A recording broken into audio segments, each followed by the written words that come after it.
Can you feel them? Can you hear them? The drums of change are beating in the headlines of the newspaper, the television. All around you, the drums of change are pounding, and increasing numbers of people are getting scared. The breakdown in economic system, the breakdown in environmental patterns, the breakdown in weather patterns. Things are happening at a pace that are scaring many people. And the question for you and I as we sit here in a community of faith is, do we understand this as a time of breakthrough or a time of breakdown? And it's a trick question because the answer is yes. It is a time of breakdown.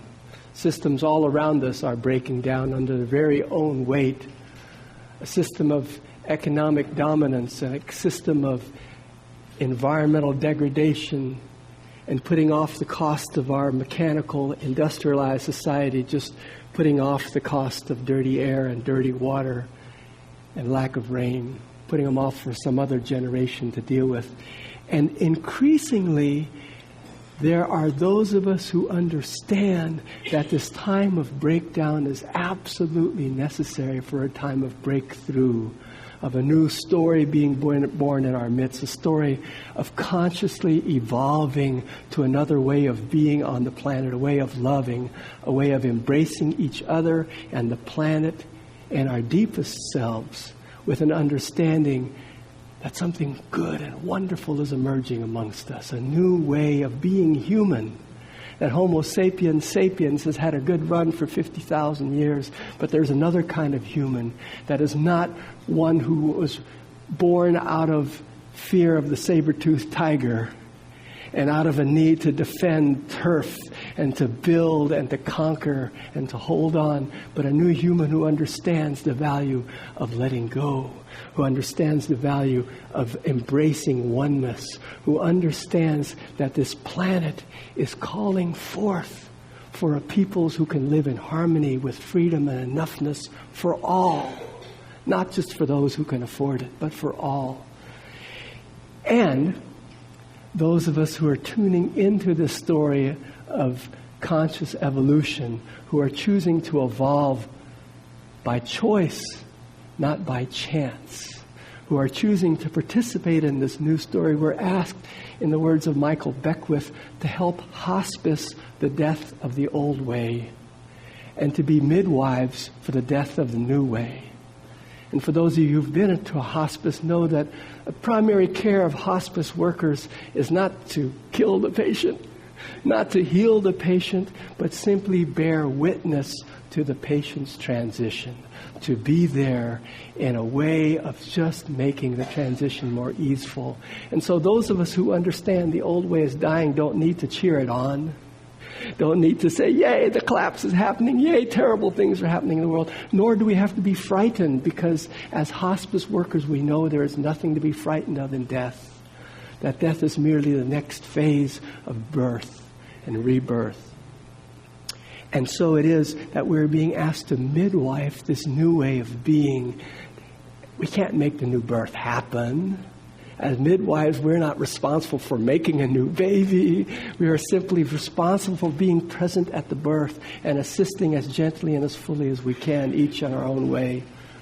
And I've talked about this before over the past few weeks, and if you haven't heard my spiel, consider going to our website, www.celebrationcircle.org, and downloading the podcast.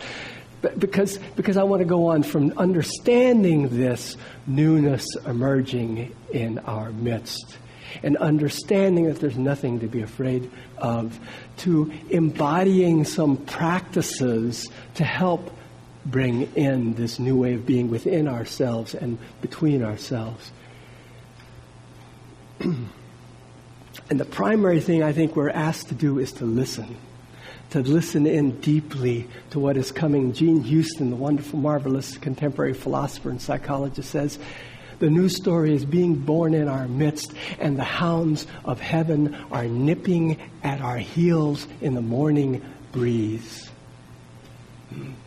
So if you wake up early in the morning before all the hustle and bustle of life has started, and you lean into the dawn, and you lean into darkness, into the silence, you can hear, you can feel the pulse of this new being, this new way of being, this new beingness emerging from the birth canal in our midst. I honestly believe this. And I know that as we listen deeply, alone and together, listen into the silence, we feel that we are part of the evolutionary impulse to growth, to moreness. For a long time, we had a somewhat limited belief in evolution, which you understand is relatively new to the human psyche.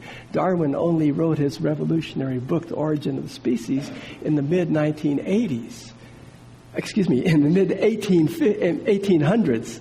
And it's only since the 1980s that we've had the science to understand a new cosmogenesis, a new way of looking at the birth of the universe itself, that the Hubble telescope has allowed us to look into the origins of the universe and understand that since the very beginning, 14.5 billion years ago, life in the universe has been moving toward complexity, has been moving toward cooperation, has been moving toward co-creativity. For a long time we thought evolution was a matter of survival of the fittest, that the meanest and the toughest survive.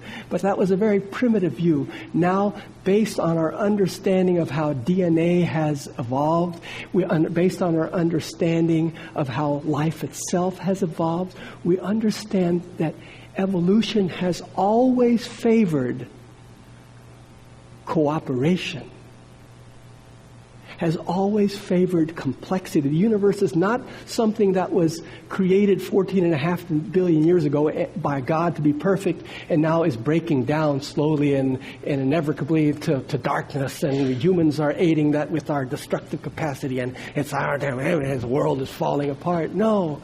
The universe, since the very beginning, has started as a nothing, and then somehow became a pinprick of a something, a singularity which exploded into everything. And over the course of the last 14.5 billion years ago, has someone somehow evolved 500 billion galaxies moving outward at the speed of light.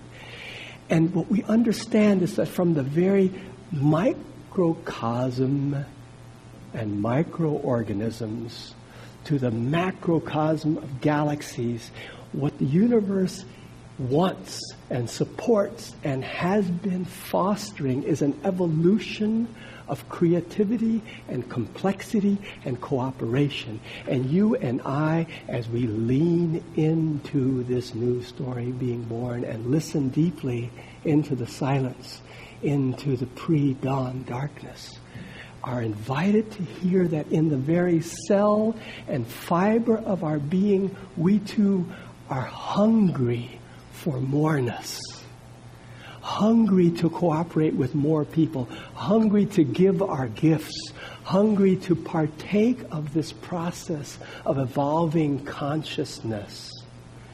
And for many of us, that hunger is something we try to deny and push away, cover up with food and with buying things and trying to get and to solve and to placate this feeling when in fact what it wants is to be honored and nurtured and allowed. Our deepest desires are not problems to be solved, but gifts to be nurtured and honored and allowed. How many of you in recent months, years have felt this desire to switch jobs and do something that really, really fits your soul desire? How many of you are living in a relationship that doesn't quite fit you? It's comfortable enough, but it's not, you don't really want to rock the boat, but you want something more. You want something deeper. How many of you are living without relationship and wanting to live with not just a significant other perhaps, but community? A longing for an ineffable something which is like that piece of fluff back there that you can't quite reach, and it's itching, and you can't quite get to it, but it's there. It's the feeling of more. And it's not a problem. And it's not something you have to fix, and it's not something you have to figure out. I promise you, those of you who are at the edge of something, of a vocational arousal, a relational arousal, it's not something you have to figure out how to do. Because life, at its innermost core, wants to evolve with you, through you, as you. And as you simply align with that desire at the feeling level and signal your cooperation, thy will be done is one perfectly good time-honored prayer, but there are many other ways of signaling your willingness to the universe to let go of what is and make room for a moreness expressing through you, because you are vital to the unfolding of this story. Each and every one of us has a part to play in this unfolding. And so today I would like to talk, and more than that, I would like to call forth the experience of this embodiment. And it's vital that we find ways to locate it in our body, mind, and spirit, feel it, honor it, and not just not deny it, but give it space to emerge and blossom. Am I talking in circles? Yes, absolutely. And I know there are a number of you that feel this exactly what I'm talking about, who feel that itch, that urge.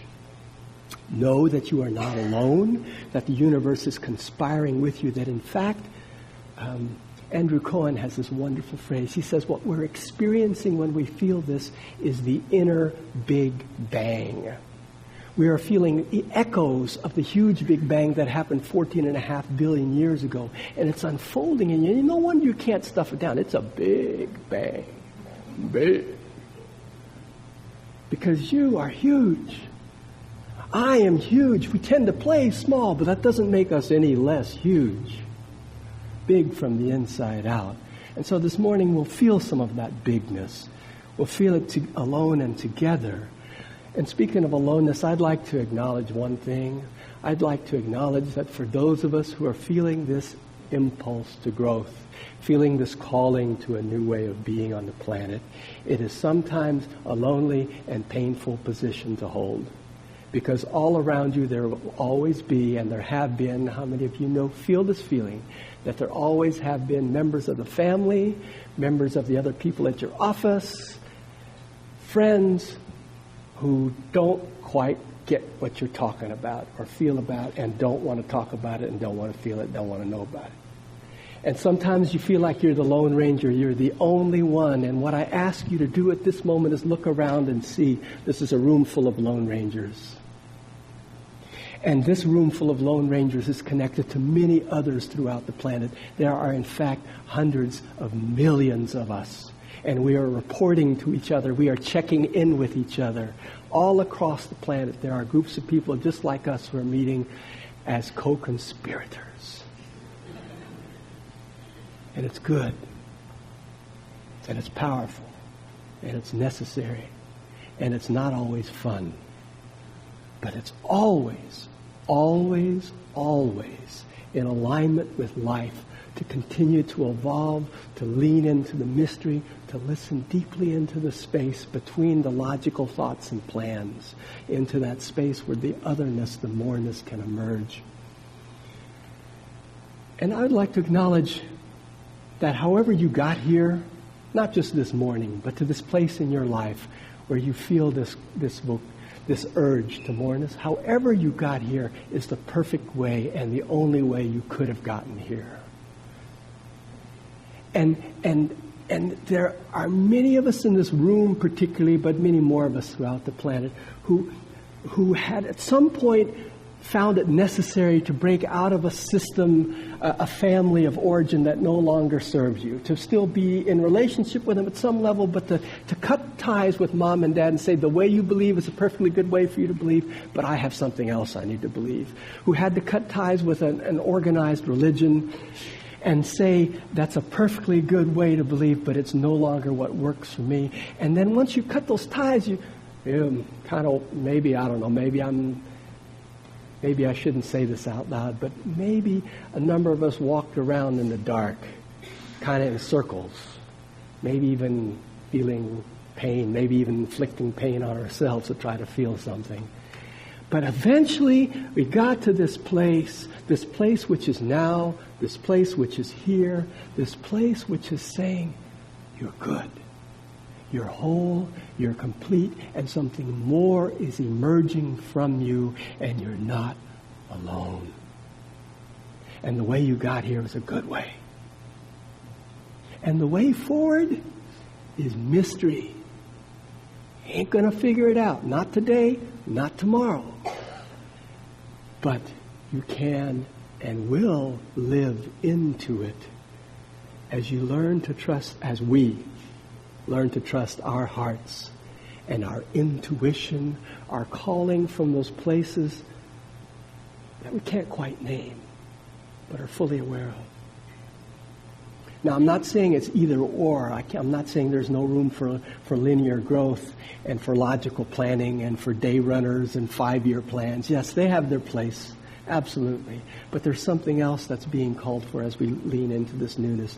And I would like to share some time and space with you together, because the last thing I want to say is, from this place, is that there is great power in letting go of the illusion that you're alone and feeling your oneness with others. There is even more power in gathering with other people who are of a like mind, like vibration, and being in an altered state together. An altered state at one time was limited to mean that it had to alter it with drugs. And many of us had to go to that state to realize that was just one small way to alter consciousness, and that there was something much bigger being called to us. We're being called to alter consciousness. To see that this moment is precious, this ground is sacred, and where I'm standing, where you're sitting, wherever you are in the presence of 2 or more people, is an altar, A-L-T-A-R, of consciousness. I want you to breathe into that with me. Feel that there is power in being here. It is, however, not unique. It's not that you're special or that we're special. No. Specialness is a sure brand of thinking that you're alone and separate again. Forget the need to be special. And feel your willingness to be universal. And consider saying with me the words, I am the impulse of evolution manifesting now. I am the impulse of evolution manifesting now. Just feel those words for a minute. Watch your skeptical mind kick in, perhaps. What did I just agree to out loud? Who made up those words? Where did they come from? No. Yeah. Come back. I am the impulse of evolution manifesting now.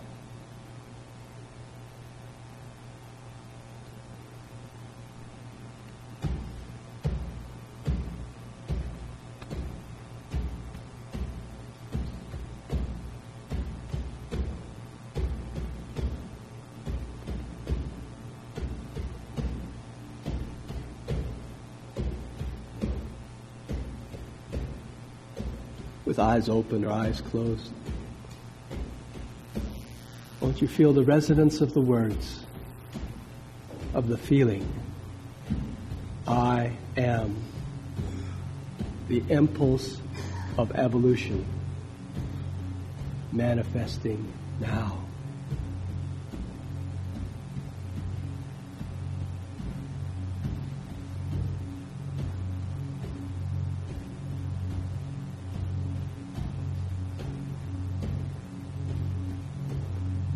Feel the pulse of evolution echoing in the drums.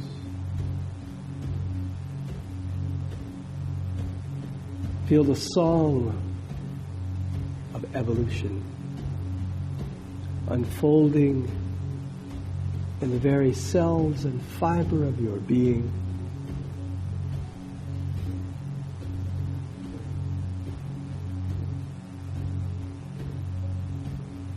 Breathing into this moment, I invite you to breathe into your willingness to experience the whole story of creation in your body now.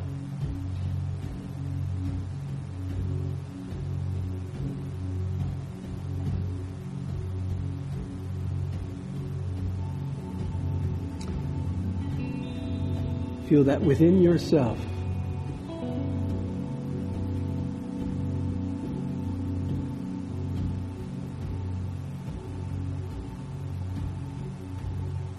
Deep within yourself. You are connected to the place of void.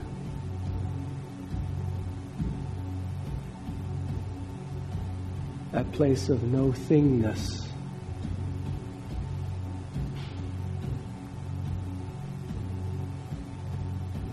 And that from the void, from the dark and the mystery, springs an awareness of a somethingness, a singularity, a point of consciousness arising, and then pulsing, glowing, flowing, growing,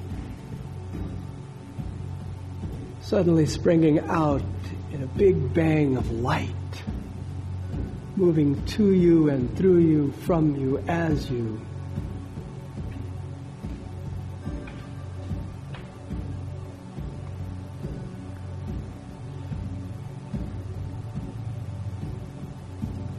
Infinity point, you feel uncomfortable. Lean into the discomfort, lean into the pulse of the heart, of the drum, into the flow of light moving through you, to you, as you. Sink back into the body, which even now is emerging from the primordial soup at the base of your spine, the first chakra, a place of stability, a place of rootedness, a place of knowing its own existence, for from nothing has come something, has emerged an awareness here at the base of your spine.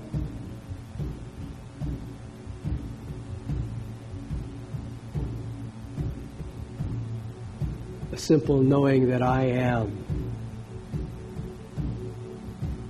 My soul consciousness has individuated from the universe and is aware of itself as being a self.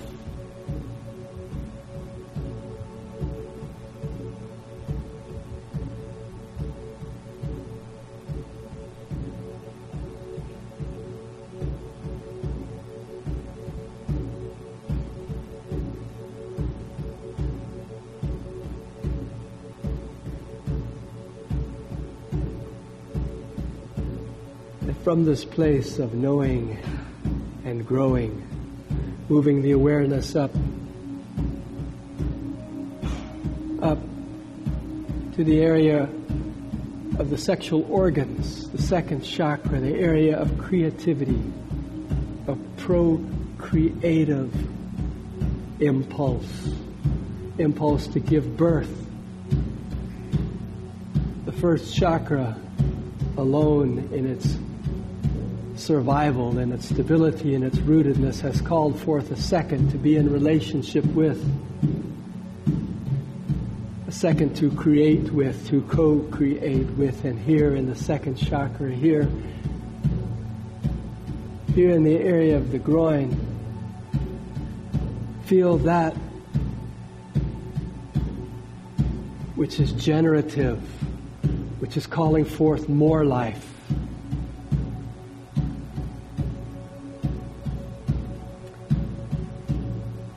It's the pulse, the impulse of creation being made manifest through you, moves up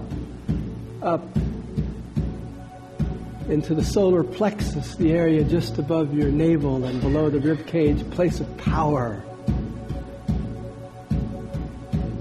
The first area of groundedness and stability has called forth a second area of creation, of procreation and co-creation, which has generated the third, which is a place of emotion, a place of feeling, a place of feeling belonging to something more than just you, belonging to a tribe, to a species called Homo sapiens, but to more than just that, feeling your connection to all of creation,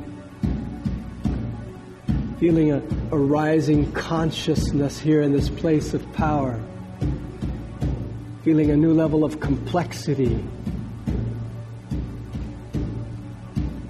emotional exploration, and yes, confusion and fear too. But more than that, a sense of arousal, a sense of growth, a desire for more complexity, more creativity, more expression of that which is spiraling up within you, out, up into the fourth chakra, into the heart of your heart.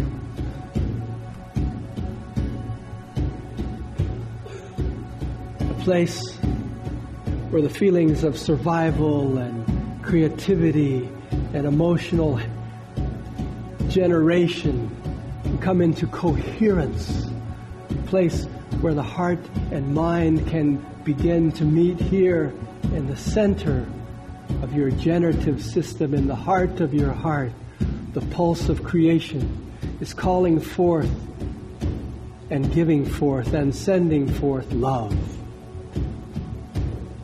drawing it in and sending it out, love.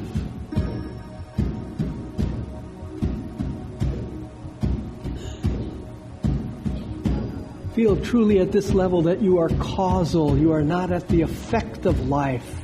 You are not just something which was created, but you are someone which is creative.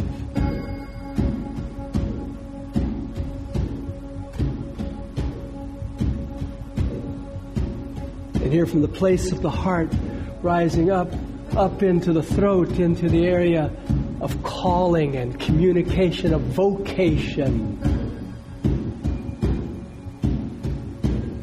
Vocation, that which is calling to you, of you, your life purpose, your fulfillment of your soul desire for being here at this time, in this body, in this experience.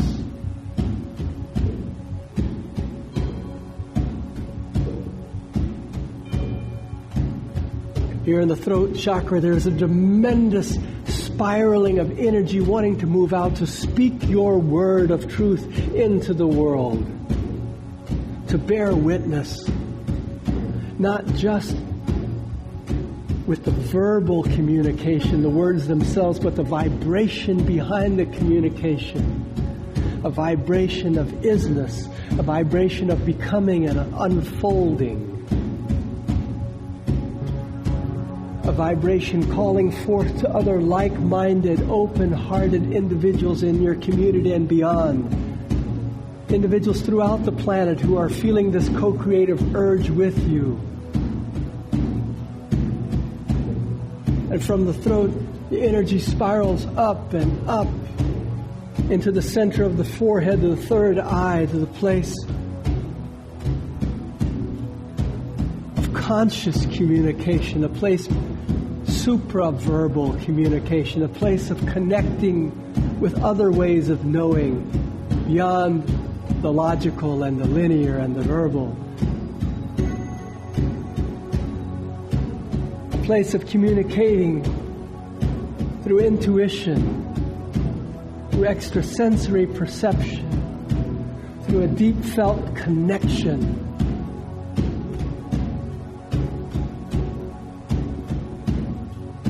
As your light body communicates with other light bodies and the one light divine made manifest in all creation, I am the pulse of evolution made manifest now, manifesting now,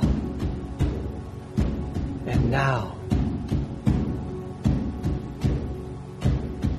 And with this light spiraling around and up, the impulse moves to the crown chakra, to the area just above your head, to an area that communicates with all beings everywhere on every plane of existence, past, present, and future, in ways beyond knowing with the human mind, but no less real for it. As you surge and urge and pulse outward, upward, inward, forward. And then from this place of expansion, of light at the top and center of the crown, just above the center of the scalp, bring that light down through the scalp, down through the forehead, down through the throat, washing down into the heart, down through the solar plexus, down through the groin, into the base of the spine. And then the spiral continues back up, up, up. Up from the root, up through the torso, up through the head, out through the universe. And then back down at your own pace, feeling this pulse, this surge.